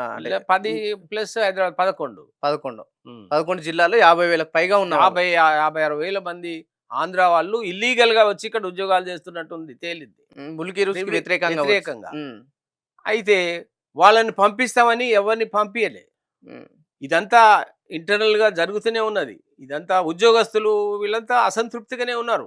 ఉమ్, ఈ రకంగా పంపించట్లేదు ఈ తెలంగాణ ఇదైనటువంటి ఎడ్యుకేటెడ్స్లో తెలిసినటువంటి వాళ్ళల్లో అప్పుడు ఉద్యోగం చేసినటువంటి ఉద్యమకారులు ఎక్కువ ఇప్పుడు ఉద్యోగస్తుల ఇన్వాల్వ్మెంట్ కూడా దీనిలో చాలా ఉంది. ఉమ్, ఇప్పుడు 56 రోజులు కంటిన్యూస్గా చేసిండ్రు. వాళ్ళకు జరిగిన నష్టాలు ఉద్యోగాలు అన్నీ తెలుసు కాబట్టి టీఎన్జిఓస్ ముఖ్యంగా వీటి మీద ఎప్పుడు పోరాటం చేస్తూనే ఉన్నారు. ఉమ్, ప్రభుత్వం మీద ఇట్లా జరుగుతున్న ఈ అన్యాయాలు జరుగుతున్నటువంటి విషయాన్ని ప్రభుత్వం దృష్టికి తీసుకుపోతున్నారు. రకరకాల జరుగుతూనే ఉన్నాయి. అయితే దాని మీద ఈ 6 పాయింట్ ఫార్ములా కూడా అమలు కాలేదు అనేటువంటిది వచ్చింది. ఈ కంటిన్యూస్ జరుగుతున్నటువంటి ప్రాసెస్లో 2001లో కేసీఆర్ గారు ఈ ఉద్యమాన్ని ఉమ్. సరే ఆయన ఈ ఉద్యమం స్టూడెంట్ లీడర్ ఉన్నప్పుడు తారస్థాయికి ఉద్యమాన్ని తీసుకెళ్ళిళ్ళు మీలాంటి వాళ్ళు. మీ వ్యక్తిగత జీవితం ఎలా ఉండే మళ్ళీ మలిదశ ఉద్యమం మొదలు చెప్తున్నాను. పెట్టేదాకా? ఇప్పుడు నేను ఉమ్, అప్పుడు బీఎస్సీ పాస్ అయ్యి బయటకు వచ్చిన ఉమ్. ఒక స్కూల్ అసిస్టెంట్గా స్కూల్లో జాయిన్ అయినా ఏ ఇయర్ సార్ ఇది? 70. 70. అప్పటికి ఉద్యమం కంటిన్యూ అవుతూనే జాయిన్ అయ్యారు. 70 అంటే 69 ఎండింగ్ వరకు 70లో ఉద్యమం ఆగిపోయింది. 69 ఎండింగ్ వరకు ఆగిపోయింది. ఆ అకాడమిక్ లాస్ అయింది. మళ్ళీ మార్చిలో ఎగ్జామ్స్ అయినాయి. మార్చిలో ఎగ్జామ్స్ పెట్టిండ్రు. ఎగ్జామ్ పెట్టినాక మేము డిగ్రీ పాస్ అయినాక అప్పటికి ఉద్యమాన్ని సబ్సైడ్ చేసిండ్రు. మొత్తం సబ్సైడ్ చేసిండ్రు. రాజకీయ నాయకులు వాళ్ళు పార్టీ పెట్టిండ్రు. ఇదంతా రకరకాల ఇష్యూస్ సరిపోయి సరిపించిండ్రు. అంటే పొలిటికలైజ్ చేసిండ్రు. వాళ్ళ ఈవెన్ చెప్తారు కదా టీపీఎస్ నుంచి గెలిచినటువంటి వాళ్ళు కూడా కాంగ్రెస్ లో కలిసి విలీనం అయిపోయిండ్రు. వాళ్ళ పెత్తనం ఆంధ్ర పెత్తనం అట్లే జరుగుతున్నది. ఏమి రకమైన పరిస్థితి లేదు. నాలాంటి వాళ్ళు కనీసం నేను నా వ్యక్తిగతంగా ఎంత లాస్ అయినటువంటి దానికి నేను ఒక టీచర్ జాబ్ చేయడానికి కూడా ఒక స్కూల్ అసిస్టెంట్గా జాయిన్ అయ్యాను. నాకు అప్పుడు సమ్మర్ అంటే కంటిన్యూస్ ఇయ్యలేదు. అప్పుడు ఈ కంటిన్యూస్ సమ్మర్ కాగానే టర్మినేట్ చేసింది నన్ను.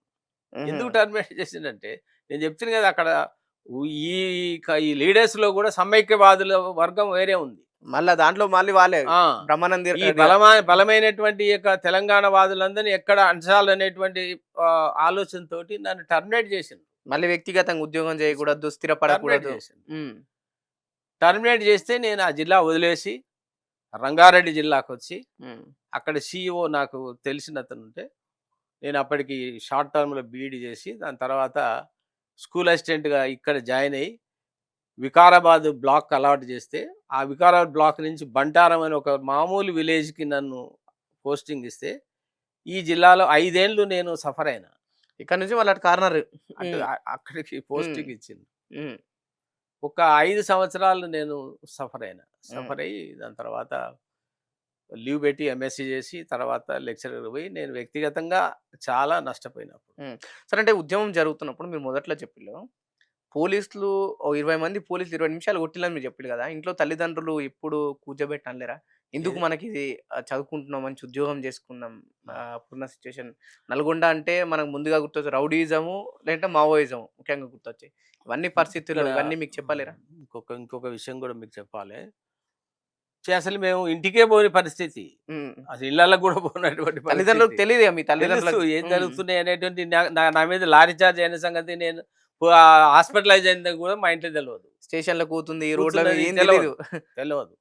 నేను వారం రోజు హాస్పిటలైజ్ అయిన పరిస్థితి కూడా తెలియదు. మాకు ఆ రోజులలో ఎన్నెన్ని ఇబ్బందులు ఉండేదంటే అప్పుడు కమ్యూనిస్టులంతా విశాలాంధ్ర అనేది, సిపిఎం సిపిఐ వీళ్ళంతా విశాలాంధ్ర అనేది. వీళ్ళందరూ కూడా మేము గ్రామాలలో ఎప్పుడన్నా కన్వెన్షన్స్ మీటింగ్ పోతే మమ్మల్ని అటాక్ చేసేది వీళ్ళు కమ్యూనిస్టులు. ఇది పెద్ద ఇది సీక్రెట్ ఆర్ స్టేట్మెంట్ ఏదని అనుకోవచ్చు. చాలా ఇది సమైక్యవాదులని మమ్మల్ని ఊళ్ళల్లో తరిమి కొట్టిన రోజులు ఉన్నాయి. వాళ్ళు కమ్యూనిస్టులు సిపిఎం వాళ్ళు సమైక్యవాదులు విశాలాంధ్ర అనేది. అప్పుడు ముఖ్యంగా నల్గొండ జిల్లాలో బలంగా ఉండే పార్టీ వాళ్ళు. మాకు ఎన్ని రకాల థ్రెట్ ఉండేదంటే, ఒకటి పోలీసు వాళ్ళతోటి, 2 సమైక్యవాదుల నుంచి. ఇదైతే ఈయన కాసు బ్రహ్మానంద రెడ్డి గారు గుండాలు వాళ్ళు అంటే డివైడ్ చేసి వాళ్ళ ఒక షెల్టర్ ఇచ్చి ఆడ సాయంత్రం మందు అన్ని అరేంజ్ చేసి అట్లా ఆ రకంగా వాళ్ళని పోషించి వాళ్ళతోటి మా మీద అటాక్ చేయించిన రోజులు. అదొక రకమైన థ్రెట్. పోలీసు థ్రెట్, ఇటు సమైక్యవాదుల థ్రెట్, అటు కమ్యూనిస్టులతో థ్రెట్. ఈ 3 రకాలైన వర్గాలతోటి మేము పోరాటం చేసి 1 సంవత్సరం మొత్తం చదువు పోగొట్టుకొని ఉద్యమం నుండి అనేక కేసులలో నెలల తరబడి కూడా జైళ్ళల్లో ఉన్న పరిస్థితులు ఉన్నాయి. ఇంట్లో ఏం తెలియదు ఇక మీ ఇంట్లో. తెలిసినా వాళ్ళు వినే పరిస్థితి కూడా లేదు. తెలిసినా మేము ఆగే పరిస్థితి లేదు. ఆ పరిస్థితుల్లో మేము ఇంట్లో వాళ్ళకి తెలిసినా అంటే దాన్ని అప్పుడు ఎవరు ఆపలే నిజంగా కూడా. సరే ఈ దెబ్బలు ఇవన్నీ అటువంటి కామన్ అయిన పరిస్థితి. అది అందరిలో ఒక బలమైన కోరిక. ఆ రోజుల్లో పెద్దవాళ్ళల్లో ఊళ్ళల్లో కూడా గ్రామ స్థాయి వరకు కూడా మేము అనేక కన్వెన్షన్స్ పెట్టేది. ఊరూరు తిరిగి మీటింగ్లు పెట్టేది. ఊరూరు పోయి కన్వెన్షన్స్ వాళ్ళని పెడితే వాళ్ళంతా కూడా సపోర్ట్ వచ్చి వందలాది వేలాది మంది వచ్చేది. బయట నుంచి వచ్చిన వాళ్ళు వేరుంటది, ఇంట్లో నుంచి చదువుకున్నావు ఎందుకు అనే విధంగా ఎప్పుడో ఒకసారి మాట్లాడుతుంటారు. కానీ ఆ రోజు అట్లా మాట్లాడింది. కానీ నిజంగా ఆ రోజుల్లో మలి ఉద్యమంలో మనం కొంతమంది కొన్ని రోజులు బంద్ అయితేనే పేరెంట్స్ నుంచి వ్యతిరేకత వచ్చి రకరకాల పరిస్థితి వచ్చింది. కానీ ఆనాడు ఎందుకో ఆ పేరెంట్స్ నుంచి కూడా మీరు బంద్ అయింది అనేటువంటి వ్యతిరేకత రాలే. అప్పుడు విద్యార్థులు 1 సంవత్సరం మొత్తం చదువు పోగొట్టుకున్నా కానీ ఆ రోజు అప్పట్లో కొంత వెనుకబాటుతనం కూడా ఉన్నది మన దగ్గర. ఇప్పుడున్నంత చదువు మీద అవేర్నెస్ కూడా లేదు.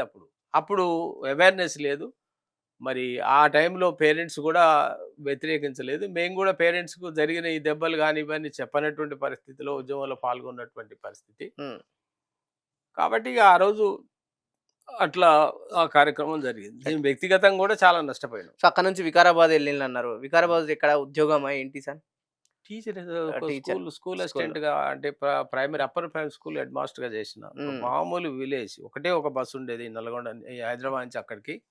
అక్కడి నుంచి ఒక 6-7 కిలోమీటర్ నడిచిపోయి మళ్ళీ రెగ్యులర్ గా అక్కడ ఉండి ఒక్కడనే ఉండి ఫ్యామిలీని కూడా అప్పుడు మ్యారేజ్ అయింది 70లో చెప్తున్నా. అట్లా ఒక 5 ఏళ్ళు ఆ ప్రాంతంలో రకరకాల ఇబ్బందులు పడిన. నల్గొండ నుంచి వదిలిపెట్టి అక్కడ పోయి చేసినాం.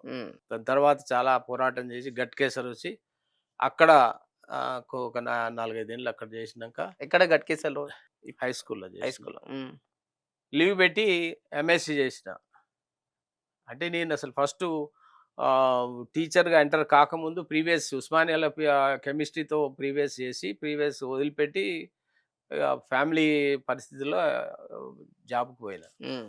ఫస్ట్ ఇయర్ అయిపోయిన తర్వాత సెకండ్ ఇయర్ మరి లీవ్ పెట్టి ఎంఎస్సి చేసి తర్వాత లెక్చరర్గా పోయినా. 81లో లెక్చరర్గా పోయినా. 81. సో అక్కడ నుంచి సాధారణ జీవితం గడిపిల్లిగా మళ్ళీ ఉద్యమాలు ఎటువంటి టచ్ చేయలేరు ఇక.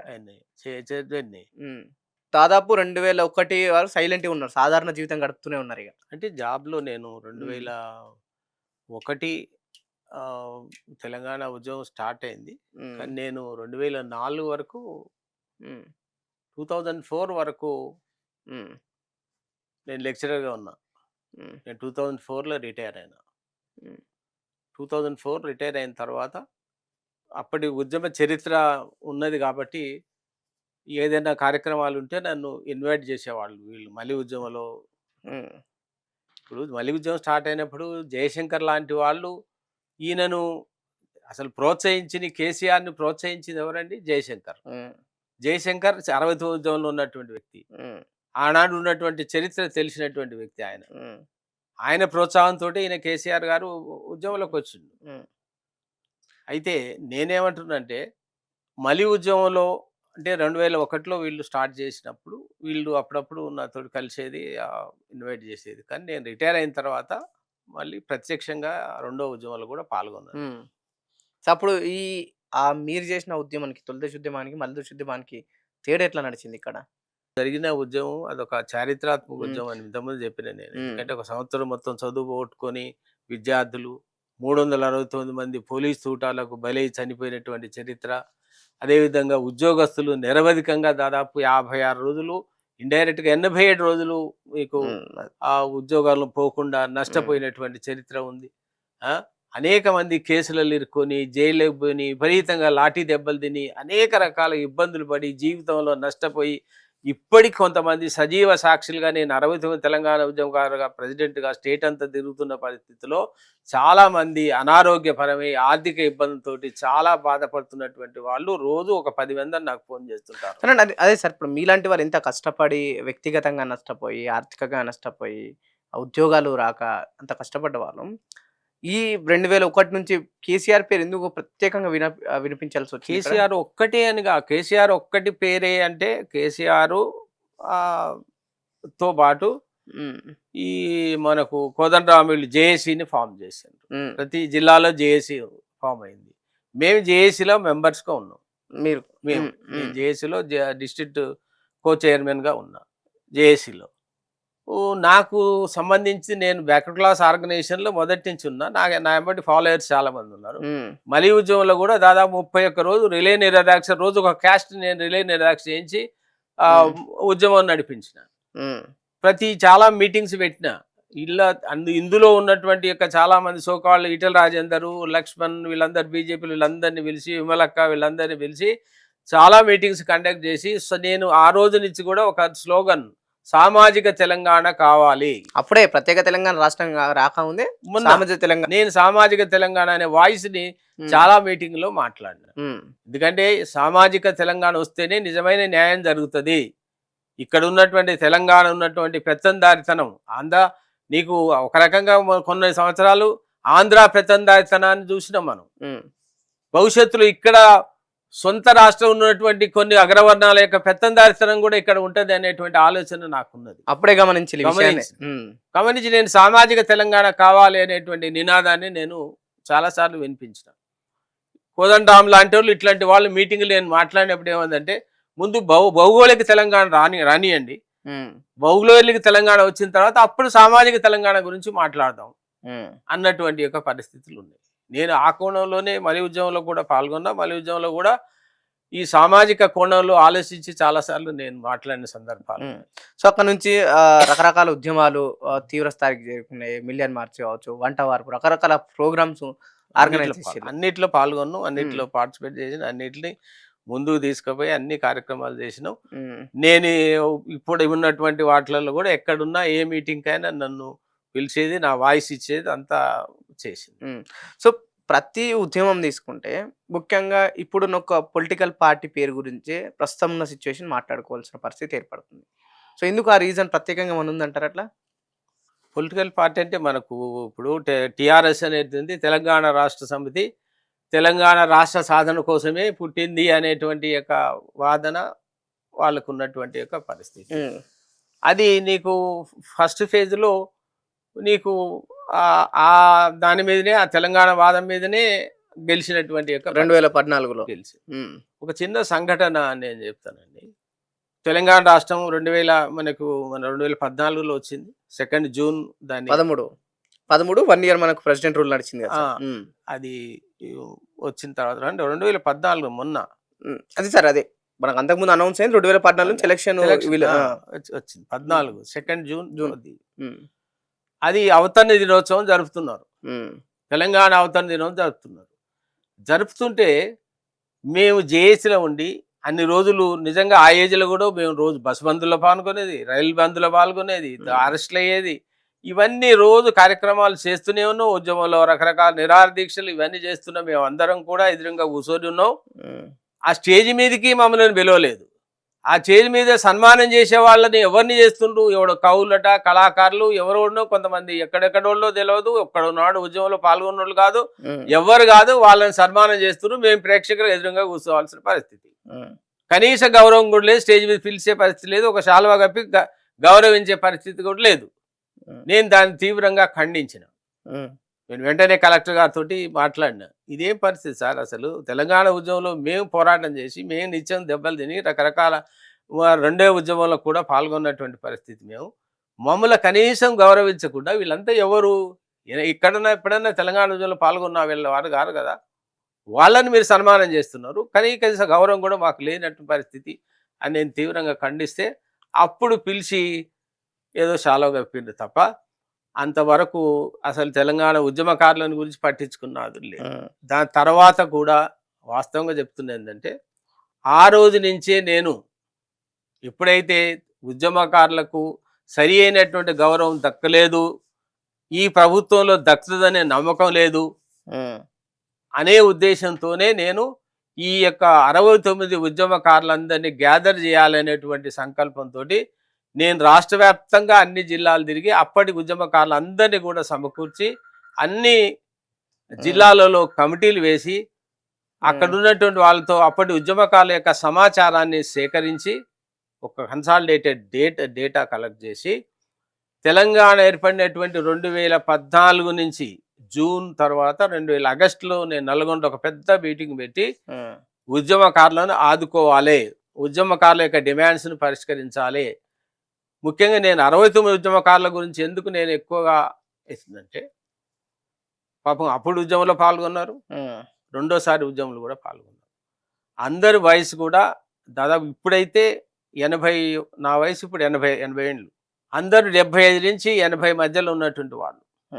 అప్పటి ఉద్యమంలో చాలా మంది కొన్ని ఉద్యోగాల్లో పెన్షన్ లేక రకరకాల ఇబ్బంది పడుతున్నటువంటి వాళ్ళు.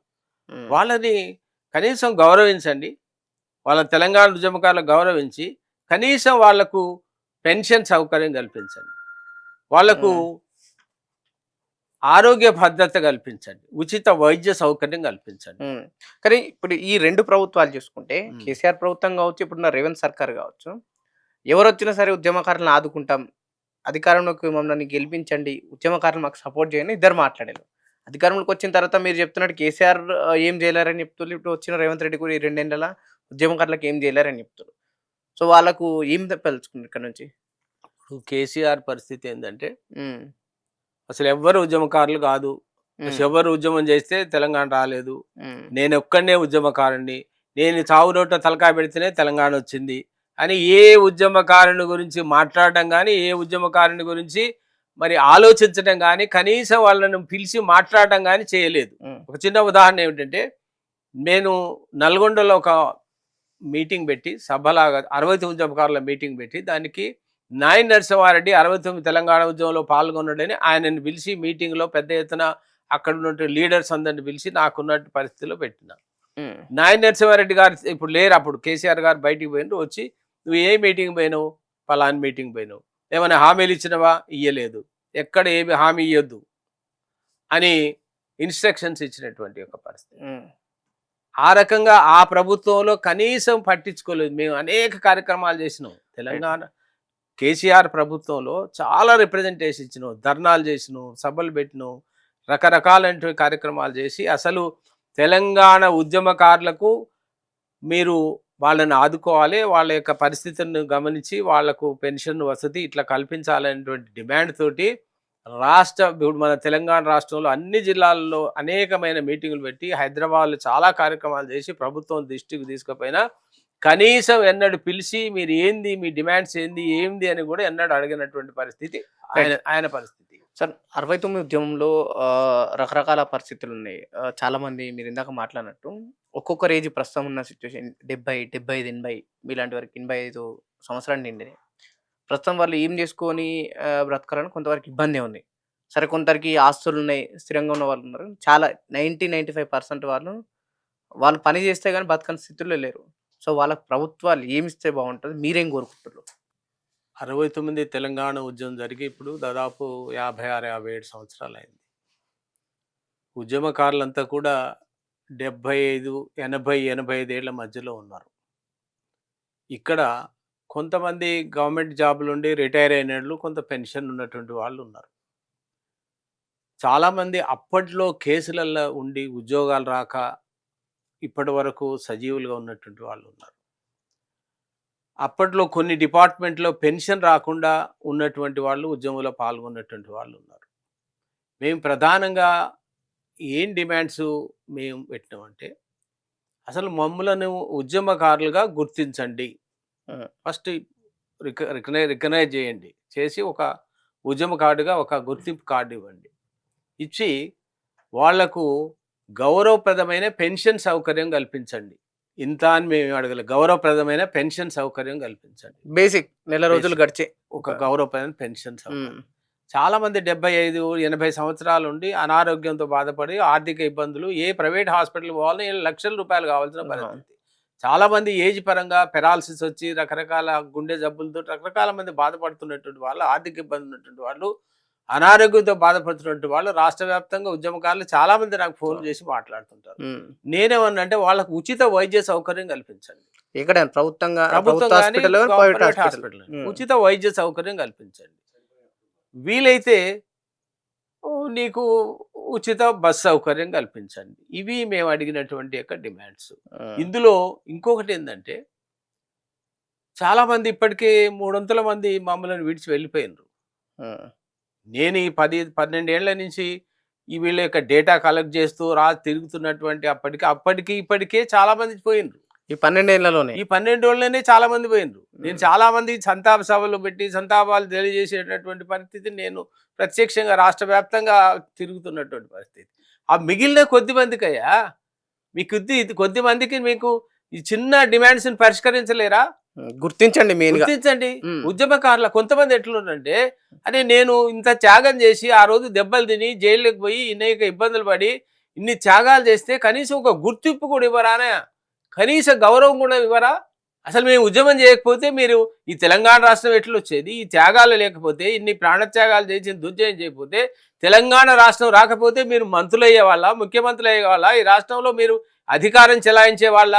మా యొక్క బలిదానాల వల్ల మా త్యాగాల వల్ల ఏర్పడిన తెలంగాణలో ఉద్యమకారులను కూడా గుర్తించలేనటువంటి దుస్థితిలో ఉన్నటువంటి ప్రభుత్వాలు దేనికి? మీరు మంత్రులు కావడానికి, ముఖ్యమంత్రులు కావడానికి, ఆర్థికంగా మీరు మరి దోచుకోవడానికి, లేకుంటే ఇంకేమైనా చేసుకోవడానికి మీరు ఎదగటానికా ఇన్ని త్యాగాలు చేసింది? మీ రాజకీయ నాయకులు ఎవడన్నా చచ్చిపోయిందా? మీ రాజకీయ నాయకుడు ఎవడన్నా త్యాగాలు చేసిండా? విద్యార్థులు చనిపోయినరు, యువకులు చనిపోయినరు. మీరు అన్నట్టు ఇప్పుడు నా 2 పార్టీలు అధికారంకి వచ్చిన పార్టీల గురించి మాట్లాడితే మేము ఉద్యమంలో పాల్గొన్నాం, మేము ఉద్యమాలు చేసినాం. ఏం చేసిండ్రు? ఎవరు చేసిండ్రు? ఉద్యమం చేసిండ్రు. ఈ ఉద్యమంలో మీ కొడుకు కానీ మీరు కానీ ఎవడన్నా చచ్చిండా? ఎవడన్నా మీరు చేసిన త్యాగం ఏదో పైన ఆహా ఓహో అని చేసి ఏదో కాలు ఇచ్చి నువ్వు ఈ బంద్ చేయి లేకుంటే అది చేయి అనేటువంటి వాటిలో ఉద్యమంలో పాల్గొండు, ప్రత్యక్షంగా ఉద్యోగంలో పాల్గొండు నష్టపోయిండ్రు. నువ్వు తొలి ఉద్యమంలో 369 మంది పోలీస్ తూటాలకు బలైనరండి. మలి ఉద్యమంలో 1200 మంది బలిదానం చేసిండ్రు. వాళ్లకు చేస్తే నువ్వేం చేసినావు? 400 మందికి ఏదో 10 లక్షలు ఇచ్చినావు వదిలేసినావు. తొలి ఉద్యమంలో ఉన్నటువంటి వాళ్ళకు ఏమీ ఇయ్యలేదు, చనిపోయినటువంటి వాళ్ళను అసలు గుర్తించలేదు. ఏదో కొద్దిమందికి ఇచ్చినారు కానీ ఎక్కడ ఇచ్చినట్టు లేదు. పేర్లు కూడా తెలుసా? తెలియదు, సమాచారం లేదంటున్నారు. నేను ఎప్పుడు ఛాలెంజ్ చేస్తున్నా, ఏం ఛాలెంజ్ చేస్తున్నంటే 60 ఉద్యమకారుల యొక్క చాలా మంది చనిపోయిన కుటుంబాల యొక్క సమాచారం లేదు అంటున్నారు. నేను ఛాలెంజ్ చేస్తున్నా, ప్రతి జిల్లాలో ఓపెన్ స్టేట్మెంట్ ఇవ్వండి కలెక్టర్ ద్వారా. ఆ రోజులలో చనిపోయిన కుటుంబాలు ఎవరో వచ్చి కలెక్టర్ని కలిసి మీరు సమాచారం ఇవ్వనండి. ప్రత్యక్షంగా నేను చూస్తున్నాను, వీళ్ళ ఫ్యామిలీలో ఇద్దరు చనిపోయినటువంటి యొక్క పరిస్థితి. ఫైరింగ్లో చనిపోయారు. ఇక్కడ రైల్వే స్టేషన్లో నేను చెప్పినాను, సికింద్రాబాద్ రైల్వే స్టేషన్లో పోలీసుల యొక్క దానికి ఫైరింగ్లో చనిపోయినటువంటి వ్యక్తి. తర్వాత ఈ శవాన్ని తీసుకుపోయి గద్వాలలో ఊరేగిస్తున్నప్పుడు జరిగిన పోలీస్ ఫైర్లో ఒకతను చనిపోయిన వ్యక్తి. వీళ్ళెవ్వరిని కూడా ఆదుకున్నటువంటి పరిస్థితి లేదు. నేను అంటున్నా, ప్రతి జిల్లాలో మీరు ప్రకటించండి, 60 ఉద్యమంలో పాల్గొన్నట్టు కుటుంబాలు వచ్చి మీరు కలెక్టర్ని కలిసి మీరు అప్లికేషన్ చేసుకోండి అని ప్రకటించండి. ఖచ్చితంగా వస్తారు, వీళ్ళు కలుస్తారు, వాళ్ళని ఆదుకోండి. నేనేమంటుందంటే కేసీఆర్ ప్రభుత్వం ఏమి చేయలేదు, ఓకే. మలి ఉద్యమంలో మేము చాలా ప్రతి ఎలక్షన్స్లో మేము మీ మేనిఫెస్టోలో మా డిమాండ్స్ పెట్టండి, మేము మీకు సంపూర్ణంగా మద్దతు తెలియజేస్తాం. ఏ పార్టీ అయితే మా మేనిఫెస్టోలో మా డిమాండ్స్ పెట్టి పరిష్కరిస్తుందో ఆ పార్టీకి సంపూర్ణమైన మద్దతు తెలియజేస్తామని కూడా ప్రకటించి ఓపెన్ మీటింగ్లా ప్రకటించిన పరిస్థితి. సరే, కాంగ్రెస్ ప్రభుత్వానికి కూడా మేనిఫెస్టోలో పెట్టమని ఇచ్చినాం, మేనిఫెస్టోలో పెట్టినారు. మీరు మేనిఫెస్టోలో ఏం పెట్టినారు? తెలంగాణ ఉద్యమకారులను ఆదుకుంటాము, తెలంగాణ ఉద్యమాలకు పెన్షన్ సౌకర్యం కల్పిస్తాం, 250 గజాల ఇంటి స్థలం ఇస్తాం, అదేవిధంగా అమరుల కుటుంబాలకు నెలకు 25,000 పెన్షను, వాళ్ళకు ఒక ఉద్యోగం, వాళ్ళకు గవర్నమెంట్ ఉద్యోగం ఇస్తాం, తర్వాత మరి కొంత ఆర్థిక సాయం చేస్తామని ప్రకటించినారు. నీకు దాదాపు 2.5 సంవత్సరాలు, దాదాపు 2 సంవత్సరాలు దాటిపోయింది. ఇంతవరకు ఎక్కడ ఏ ప్రభుత్వ అంటే ఎమ్మెల్యేలు కానీ, ఎంపీలు కానీ, లేకుంటే ముఖ్యమంత్రి కానీ ఎక్కడ కూడా ఈ విషయం మాట్లాడలేము అన్నటి వరకు.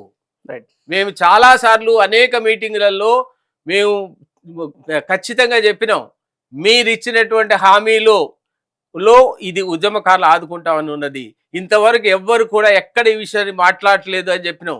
ప్రతిపక్షాల దగ్గర పోయి లెటర్స్ ఇచ్చినాం, మీరు అసెంబ్లీలో మాట్లాడమని. అసెంబ్లీలో క్వశ్చన్ అవర్లో మాట్లాడితే చూస్తాం, అంతవరకే. దాని మీద ఏమి ప్రకటనలు చేయలేదు. ఈ మధ్య మొన్న పొన్నం ప్రభాకర్ గారు మరి ఆయన వారి తర్వాత ఒక ప్రకటన చేసిండు. ఒక కమిటీ వేస్తాము అంటాడు. ఉమ్, ఒక కమిటీ వేసి వీళ్ళని గుర్తించి ఏదో చేస్తామంటున్నారు. చెప్పి కూడా దాదాపు నెల 2 నెలలు అవుతుంది.